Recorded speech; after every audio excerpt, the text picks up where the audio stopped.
આદિવાસી વિસ્તારો છે તેમાં પાણીના પ્રશ્નો છે, સ્કૂલોની સમસ્યાઓ છે, સરકારી હોસ્પિટલોમાં પૂરતા સંસાધનો નથી અને ધારાસભ્ય ચૈતર વસાવા અધિકારીઓ સામે વળસ્યા છે। વૈષ્ણવજન તો તેને કહીએ જે પીડ પરાઈ જાનાને રે। નમસ્કાર, આપ જોઈ રહ્યા છો નવજીવન ન્યૂઝ અને હું છું આપની સાથે તોફિક ગાંચી। નર્મદામાં જે પ્રકારે અત્યારે પરિસ્થિતિ રાજકીય ઊભી થઈ છે તેણે અનેક નેતાઓ છે તેમને ચિંતામાં મૂકી દીધા છે અને ધારાસભ્ય ચૈતર વસાવા પણ હવે વિરોધીઓ છે તેમને અલગ અલગ મુદ્દે ઘેરી રહ્યા છે અને ભારતીય જનતા પાર્ટીને સણસણતા સવાલો પૂછી રહ્યા છે। અને આજે તેમણે જિલ્લાની સંકલનની બેઠકમાં આદિવાસી વિસ્તારોમાં પાણીના પ્રશ્નો હોય, સરકારી હોસ્પિટલમાં પૂરતા સંસાધનોની વાત હોય કે પછી અન્ય મુદ્દા હોય તે તેમણે ઉઠાવ્યા છે અને અધિકારીઓને આ કામો ક્યારે થશે તેવા આકરા સવાલો પૂછ્યા છે।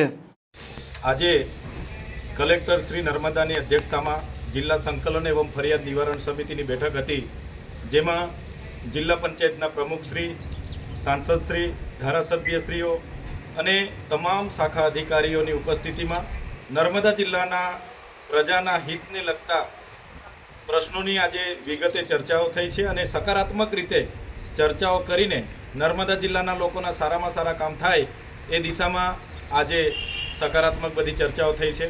અમે પણ જિલ્લા પ્રમુખ સાહેબ સાથે મળીને આજે જિલ્લા સંકલન સમિતિની બેઠકમાં અનેક પ્રશ્નો રજૂઆતો કર્યા છે, જેમ કે જમીન વિહોણા લોકોને 6 તાલુકામાં એમનું સર્વે થાય અને એમની જે પ્લોટની માંગણી હોય એમને પ્લોટ આપવામાં આવે।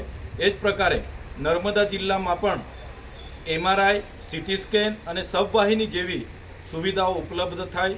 એ જ પ્રકારે જે રોડ રસ્તાઓ છે એ પણ સત્વરે એ પૂર્ણ કરવામાં આવે। સાથે સાથે વન વસાહતના જેટલા પણ ગામો છે એમને રેવન્યુમાં તબદીલ કરવાની પ્રોગ્રેસ કરવામાં આવે અને જે પણ રેવન્યુના ગામોને લાભો મળે છે એ એમને પણ મળે, એ પણ અમે રજૂઆત કરી। સાથે સાથે તુમડાવાડી ગામ જે જંગલ ખાતામાં વસેલું છે એને પીવાના પાણી, રોડ રસ્તા, આંગણવાડી શાળાની એમને વ્યવસ્થા કરવામાં આવે।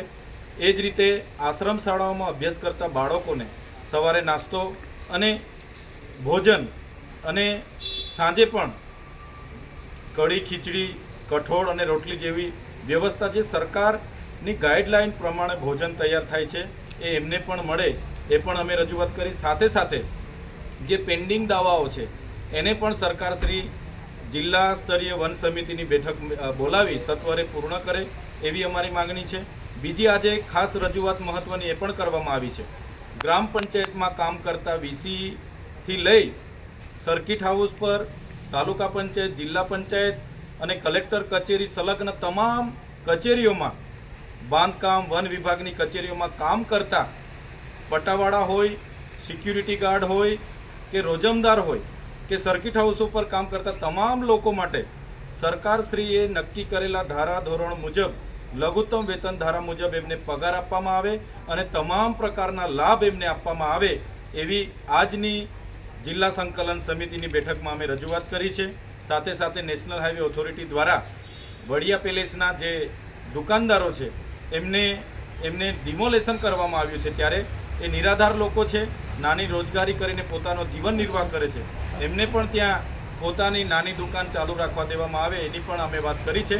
અને તમામ રજૂઆતોમાં જિલ્લાના માન્ય કલેક્ટરશ્રી, જિલ્લા વિકાસ અધિકારીશ્રી, DCF શ્રી, નિયામકશ્રી બધા જ લોકોએ સાથે મળીને અમને વિશ્વાસ આપ્યો છે કે આ તમામ કામગીરી સત્વરે થશે અને જે ચિકદા તાલુકો, જે નવરચિત તાલુકો છે એમાં પણ તમામ કચેરીઓ ટૂંક જ સમયમાં એનું બાંધકામ ચાલુ થઈને ત્યાં કાર્યરત કરવામાં આવશે એની તમામ બાબતોની આજે અમને ખાતરી મળી છે।